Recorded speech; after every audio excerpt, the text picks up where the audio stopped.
যে বাগানে ভ্রমর আসে না সে বাগানে ফুলও ফোটে না। আমার এই দলটা নেতাতে ভরা, কেউ দুর্নীতি করে না, এই স্লোগান দিয়েই দেশ বাঁচানোর দায় কাঁধে তুলে নিয়েছেন সদ্য আত্মপ্রকাশ করা রাজনৈতিক নেতা ফজলু ভাই। একের পর এক ব্যবসায় ক্ষতির মুখ দেখে অবশেষে বুঝেছেন সবচেয়ে লাভবান ব্যবসা রাজনীতি। তাই এবার নিজেই করলেন নিজস্ব রাজনৈতিক দল, নিজেই হলেন প্রেসিডেন্ট। কারণ রাজনীতি এখন লাভজনক স্টার্টআপ। আমাকে কি একটা এসিওয়ালা অফিস লাগে না?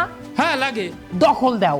সোশ্যাল মিডিয়ার হালচাল যাদের চোখে পড়েছে তারা নিশ্চয়ই বুঝেছেন এই মুহূর্তে নেট দুনিয়ায় রাজত্ব করছেন দুজন, রাকিব ও জিসান। তাদের নতুন ব্যঙ্গাত্মক ভিডিও পার্টি অফিস ইতোমধ্যেই ভাইরাল হয়ে উঠেছে। আর এই ভিডিও শুধু হাস্যরস নয়, রাজনৈতিক বাস্তবতা আর তীব্র স্যাটায়ার দিয়ে রীতিমতো তোলপাড় ফেলে দিয়েছে।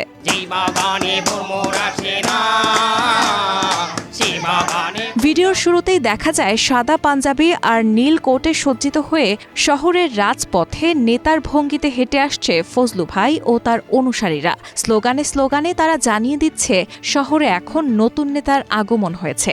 এরপর একে একে উঠে আসে নানা নাটকীয় ঘটনা, নতুন দলের জন্ম, প্রতীক খোঁজা, প্রেসিডেন্ট হওয়ার লড়াই আর রাজনৈতিক উচ্চাভিলাষের এক কার্টুন সুলভ উপস্থাপনা।